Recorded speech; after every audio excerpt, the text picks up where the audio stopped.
నమస్తే, welcome to our channel. ఈరోజు మనతో పాటుగా స్టూడియోలో సీనియర్ జర్నలిస్ట్ సత్యమూర్తి గారు ఉన్నారు. వారిని అడిగి కొన్ని వివరాలు తెలుసుకుందాం. నమస్తే సార్. నమస్కారం అండి. సార్, బిగ్ బ్రేకింగ్ న్యూస్ చూస్తున్నాము. ఎమ్మెల్సీ అనంతబాబు అరెస్ట్ అయ్యారు సార్. జగన్మోహన్ రెడ్డి హయాంలో కేబినెట్లో మంత్రులుగా పనిచేసినటువంటి వాళ్ళు కూడా అరెస్ట్ అయ్యారు. మాజీ ఎమ్మెల్యేలు అరెస్ట్ అయ్యారు. మరి వీటన్నిటిపైన స్పందిస్తూ జగన్మోహన్ రెడ్డి అన్ని అక్రమ అరెస్టులే అంటారు. అసలు జగన్మోహన్ రెడ్డి మనస్తత్వాన్ని ఏ విధంగా చూడాలంటారు? మొత్తం చుట్టూతా అందరూ నేరస్తుల్ని వేసుకొని తిరిగే జగన్మోహన్ రెడ్డి ఎవరిని అరెస్ట్ చేసినా కానీ అది అక్రమ అరెస్ట్ అనే అంటాడు. అక్రమ అరెస్టు ఈవీఎం బద్దలు కొట్టిన పిన్నెల్లి రామకృష్ణారెడ్డి మాచర్ల మాజీ ఎమ్మెల్యేని అరెస్ట్ చేసినప్పుడు అక్రమ అరెస్ట్ అన్నాడు. మాజీ మంత్రి కాకాణి గోవర్ధన్ రెడ్డి ఈ ఇల్లీగల్ మైనింగ్ చేసి అడ్డంగా దొరికిపోతే అరెస్ట్ చేస్తే అది అక్రమ అరెస్ట్ అన్నాడు. పోసాని కృష్ణమురళి బూతులు తిట్టిన పోసాని కృష్ణమురళిని పోలీసులు అరెస్ట్ చేస్తే అది అక్రమ అరెస్ట్ అన్నాడు. ఒక దళిత యువకుడిని కిడ్నాప్ చేసి తీసుకెళ్తే వల్లభనేని వంశీని పోలీసులు అరెస్ట్ చేస్తే అది అక్రమ అరెస్ట్ అన్నాడు. ఇట్లా ఒకటి కాదు రెండు కాదు, ప్రతిదీ అక్రమ అరెస్ట్ అనే అంటాడు. అక్రమ అరెస్టు ఇప్పుడు ఈ నేరాలన్నీ జరిగింది ఎప్పుడు? ఇప్పుడు ఈ నెల్లూరు కాకాని గోవర్ధన్ రెడ్డి మైనింగ్ ఎప్పుడు జరిగింది? జగన్మోహన్ రెడ్డి అధికారంలో ఉండగానే ప్రూవ్ అయింది. పిన్నెల్లి రామకృష్ణారెడ్డి చేసిన నేరాలు ఇవన్నీ జగన్మోహన్ రెడ్డి హయాంలోనే జరిగినాయి. ఇప్పుడు తాజాగా ఈ ఎమ్మెల్సీ అనంతబాబు ఒక దళిత యువకుణ్ణి మర్డర్ చేయటం ఎప్పుడు జరిగింది? జగన్మోహన్ రెడ్డి ముఖ్యమంత్రిగా ఉన్నప్పుడే జరిగింది. అంటే వీటన్నిటిలో ఇటువంటి కేసులు అన్నిటిలో జగన్మోహన్ రెడ్డి చట్ట ప్రకారం చెయ్యాల్సిన పని ఏది పోలీసులు చెయ్యనివ్వలేదు. జగన్మోహన్ రెడ్డి నేరస్తుల్ని కాపాడాడు. దేనికోసం? దళితులు బలైపోయినా పర్వాలేదు, నాతోటి ఉన్నవాళ్ళు అంటే ఈ అనంతబాబు లాంటి నేరస్తులు, లేకపోతే కాకాని గోవర్ధన్ రెడ్డి లాంటి ఆర్థిక నేరస్తులు, పిన్నెల్లి రామకృష్ణారెడ్డి లాంటి ఘోరమైన నేరాలకి పాల్పడే వ్యక్తులు, వీళ్ళందరూ కూడా సేఫ్గా ఉండాలి, అంతే తప్ప వాళ్ళని పోలీసులు అరెస్ట్ చేయకూడదు అన్న ఒకే ఒక సిద్ధాంతం పెట్టుకొని ముందరికి వెళ్ళాడు. లేకపోతే ఈ ఎమ్మెల్సీ అనంతబాబు విషయానికి వస్తే, ఎమ్మెల్సీ అనంతబాబు అతని డ్రైవర్ని, సుబ్రహ్మణ్యం అనే డ్రైవర్ని దారుణంగా మర్డర్ చేస్తే ఎవరు చేశారు? ఈ అనంతబాబు చేశాడని చెప్పి అతనే చెప్పుకున్నాడు, నేనే చేశానని చెప్పి ఒప్పుకున్నాడు. ఒప్పుకున్న తర్వాత పోలీసులతోటి ఏం చేశాడు జగన్మోహన్ రెడ్డి? ఇప్పుడు అతనే ముఖ్యమంత్రిగా ఉన్నాడు. ఛార్జ్ షీట్ ఫైల్ చేయకుండా, అంటే నిర్ణీత గడువు లోపల ఛార్జ్ షీట్ ఫైల్ చేయాలి, ఫైల్ చేయకుండా చూశాడు. అతను బెయిల్ మీద బయటకు వచ్చాడు. అంటే నువ్వు ఛార్జ్ షీట్ ఫైల్ చెయ్యనివ్వకుండా అడ్డుకున్నది నువ్వేనా జగన్? ఈ క్వశ్చన్కి సమాధానం చెప్పాలి కదా. అతను బెయిల్ మీద బయటకు వచ్చేసిన తర్వాత అతన్ని తీసుకొని ఎలక్షన్ క్యాంపెయిన్లో పెట్టుకొని, ఎలక్షన్ క్యాంపెయిన్లో పక్కనే పెట్టుకొని తిరగటమే కాకుండా తన కారులోనే ఎక్కించుకొని, తన బస్సులో క్యాంపెయిన్ చేసే బస్సులోనే ఎక్కించుకొని తిరిగాడు ఈ జగన్మోహన్ రెడ్డి. ప్లస్ అనంతబాబు గురించి చాలా గొప్పగా చెప్పాడు ఎలక్షన్ క్యాంపెయిన్లో. అతను మొత్తం ఆ ఏరియా మొత్తానికి ఇన్ఛార్జిని చేశాడు, అతనే ఇన్ఛార్జ్ అని. అంటే నువ్వు నేరస్తుల్ని తప్ప నువ్వు ప్రోత్సహించావా? నువ్వు ఎప్పుడు ఎక్కడ చూసినా ఎవరిని చూసినా నేరస్తుడే అయి ఉంటాడు. వీళ్ళందరూ కూడా మామూలు కేసులు కాదు, ఇవన్నీ చాలా పెద్ద పెద్ద కేసుల్లో అందరూ ఒక్కొక్కడు దొరుకుతున్నారు. వీళ్ళు అప్పుడే దొరకాలి, కానీ పోలీసుల్ని వాళ్ళ పని వాళ్ళని చెయ్యనివ్వలేదు. కోర్టులు ఇన్వాల్వ్ అవుతున్నాయి, కేసులు రీఓపెన్ చేస్తున్నారు, రీఓపెన్ చేసి దర్యాప్తులు చేస్తున్నారు. మళ్ళీ దర్యాప్తు చేస్తే కొత్త విషయాలు బయటకు వస్తున్నాయి. ఈ అనంతబాబు విషయానికి వస్తే, అప్పటి వరకు అనంతబాబు ఒక్కడే చేశాడు అనుకున్నారు, ఆయన భార్య కూడా ఇందులో ఇన్వాల్వ్మెంట్ ఉన్నది. అంటే ఎంత దారుణాలు చేశారు. దళిత డ్రైవర్ని సుబ్రహ్మణ్యాన్ని మర్డర్ చేస్తే ఈ జగన్మోహన్ రెడ్డి ఏం చేయాలి? దళితుల్ని నువ్వు మర్డర్ చేస్తావా? నువ్వు నా దళితులు అన్నాడు కదా. నువ్వు అన్న వ్యక్తివి, నువ్వేం చేయాలి? ఈ ఎమ్మెల్సీ అసలు ఇప్పటి వరకు ఎమ్మెల్సీ పదవి నుంచి అతన్ని ఎందుకు తీసేయలేదు? పార్టీ నుంచి నువ్వు ఎందుకు సస్పెండ్ చేయడం లేదు జగన్? అంటే ఈ నేరంలో నీకు కూడా పాత్ర ఉందా? ఖచ్చితంగా చెప్పాలి. నువ్వు దళితుల్ని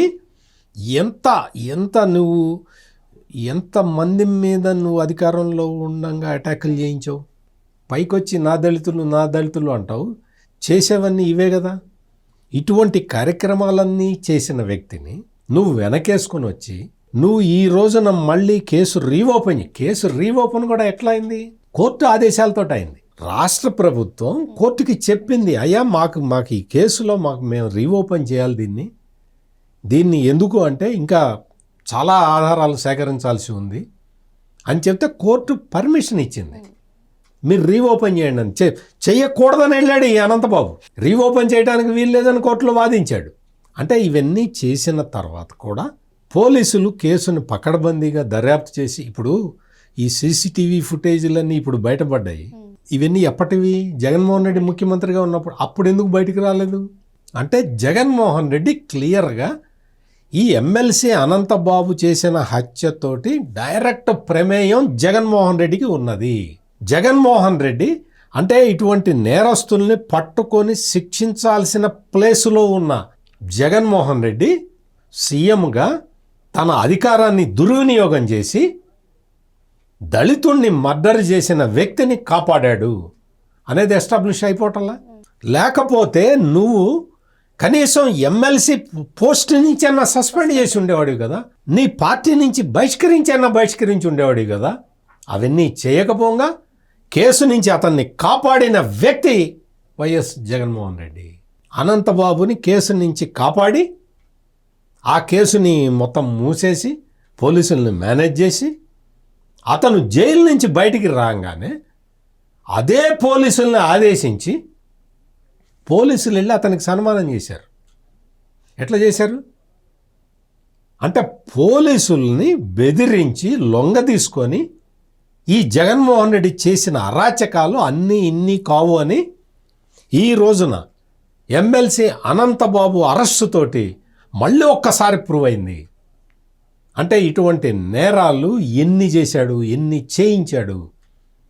నేరం చేయటం, జగన్మోహన్ రెడ్డి కాపాడటం. ఎవడొక వాడు నేరం చేయటం, జగన్మోహన్ రెడ్డిని కాపాడటం. వీడు నేరం చేయటం, జగన్మోహన్ రెడ్డి కాపాడటం.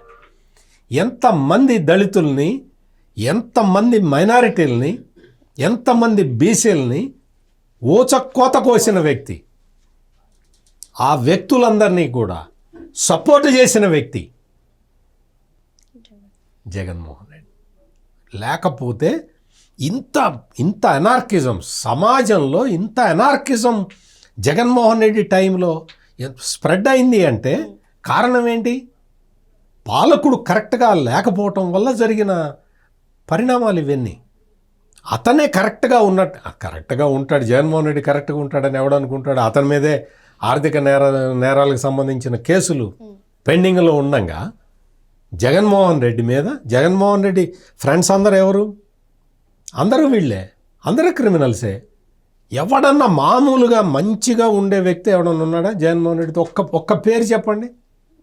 ఎవడు చూసినా అటవీ భూములు ఆక్రమించినవాడు, దళితుల్ని ఊచకోత కోసినవాడు, బీసీల్ని చంపినవాడు, ఇసుక స్మగ్లింగ్ చేసేవాడు, మద్యం కుంభకోణం చేసినవాడు, లేకపోతే తిరుపతి నెయ్యిలో కల్తీ చేసినవాడు, మొత్తం వీళ్ళే ఉన్నారు. అంటే వీళ్ళందరినీ పెట్టుకొని వీళ్ళందరినీ ఎమ్మెల్యేలుగా, ఎమ్మెల్సీలుగా రాజ్యసభకు పంపించి నువ్వు లోక్సభకి వాళ్ళకే టికెట్లు ఇచ్చి ఎంత అరాచకం చేశావు? ఇన్ని నువ్వు చేసిన అరాచకాలు ఒక్కొక్కటి బయటకు వస్తూ ఉంటే ఆశ్చర్యపోతూ ఉన్నారు అందరూ. పైకొచ్చేమో నువ్వు దళితులు నా దళితులు, నా ఎస్సీలు, నా బీసీలు, నా ఎస్టీలు అని చెప్పి నువ్వు చేసిన మోసం మామూలు మోసం ఇది. అందుకని ఈ దళిత డ్రైవర్ సుబ్రహ్మణ్యం హత్య కేసులో ఈరోజు అనంతబాబుని మళ్ళీ అరెస్ట్ చేశారు పోలీసులు. అంటే ఇది ఆంధ్రప్రదేశ్లో ఉన్న దళితులకి జరిగిన న్యాయం. దళితులకి న్యాయం జరిగింది. ఆ రోజున అంటే ఒక దళితుడికి ఏదైనా జరిగితే ఎగబడతారు కదా వీళ్ళందరూ, ఈ వైసీపీ మోకంతా ఎగబడతారు కదా, ఈ క్రైస్తవ సంఘాల ముసుగులో ఉన్న వీళ్ళందరూ కూడా ఎగబడతారు కదా. పాస్టర్ ప్రవీణ్ హత్య కేసులో ఎట్లా ఎగబడ్డారు? వాడు ఆ వైసీపీ నాయకుడు, ఆ బెల్లి లింగం అనేవాడు ఎట్లా ఎగబడ్డాడు? అందరినీ చంపేస్తా హిందువులందరినీ చంపేస్తా అన్నాడు కదా. మరి దళిత డ్రైవర్ సుబ్రహ్మణ్యాన్ని అసలు హత్య చేసేస్తే దళిత సంఘాలు ఎందుకు మాట్లాడలేదు? క్రైస్తవ సంఘాలు ఎందుకు మాట్లాడలేదు? ఇదే మాజీ ఎంపీ హర్షకుమార్ ఎందుకు మాట్లాడలేదు? హర్షకుమారు ఈ రోజున వచ్చి పాస్టర్ ప్రవీణ్ హత్య కాదయ్యా, న్యాచురల్గా అతను తాగి చనిపోయాడయ్యా రోడ్ యాక్సిడెంట్లో అని చెప్తూ ఉంటే ఈ రోజుకి అదే చెప్తాడు. దళిత డ్రైవర్ సుబ్రహ్మణ్యం గురించి మాట్లాడు హర్షకుమార్. ఎందుకు మాట్లాడావు? మాట్లాడు, ఇప్పుడు మాట్లాడు. కనీసం ఇప్పుడైనా మాట్లాడు. అప్పుడు మాట్లాడలేదు. అప్పుడు నీకు నోరు పెగలలేదు. ఎందుకో తెలుసా? ఇదే జీవి హర్షకుమార్ని జగన్మోహన్ రెడ్డి అరెస్ట్ చేసి జైల్లో పడేస్తే దిక్కు దివాణం లేకుండా పడున్నాడు. ఈ రోజున చంద్రబాబు నాయుడు అటువంటి పనులు చెయ్యడు కదా, అటువంటి కక్ష సాధింపు చర్యలు చెయ్యడు. కాబట్టి ఈ జీవి హర్షకుమార్ లాంటి వాళ్ళు వచ్చి బయటకు వచ్చి పెద్ద మాట్లాడుతూ ఉన్నారు. ఈ రోజున దళిత డ్రైవర్ సుబ్రహ్మణ్యానికి సంపూర్ణ న్యాయం జరిగింది. సంపూర్ణ న్యాయం అంటే పాక్షిక న్యాయమే. ఈ అనంతబాబు భార్యకి ఈ మొత్తం ఈ హత్యలో పార్టిసిపేట్ చేసిన వాళ్ళకి లేటెస్ట్ సమాచారం ఏంటి అంటే ఈ హత్య కేసులో హత్యలో పార్టిసిపేట్ చేసిన వాళ్ళందరూ మాజీ మంత్రి కన్నబాబు శిష్యులు, అనుచరులు. ఈ విషయం తాజాగా బయటకు వస్తూ ఉన్నది. వాళ్ళందరూ మొత్తం అంటే వైసీపీ యాజ్ ఎ పార్టీ హత్యలో, దళిత డ్రైవర్ సుబ్రహ్మణ్యం హత్యలో వీళ్ళందరూ పాత్ర ఉంది, వీళ్ళందరూ పాలు పంచుకున్నారు. అందుకని దీన్ని వదలటానికి వీల్లేదు. పోలీసులు చాలా చక్కగా దీన్ని దర్యాప్తు చేశారు. న్యాయస్థానాలు సహకరించినాయి, కేసు రీఓపెన్ చేసినాయి. అనంతబాబుకి బెయిల్ రద్దు చేసేసి అరెస్ట్ చేసేలాగా ఆర్డర్స్ ఇవ్వటం అంటే మామూలు విషయం కాదు. హ్యాట్స్ ఆఫ్ టు జడ్జి న్యాయమూర్తులకి హ్యాట్స్ ఆఫ్ చెప్పాలి మనం. ఈ కేసులో డైరెక్ట్గా ఇండైరెక్ట్గా ఇన్వాల్వ్ అయ్యున్న వైసీపీ నాయకులు ఒక్కొక్కడిని సమాజం నుంచి ఏరేయాల్సిన అవసరం ఉంది. వాళ్ళందరి మీద పాపం పుణ్యం తలచకుండా కేసులు పెట్టాలి. దళిత డ్రైవర్ సుబ్రహ్మణ్యానికి న్యాయం చేయాలి. మరో అంశంతో మళ్ళీ కలుద్దాం. Thank you sir. నమస్కారం.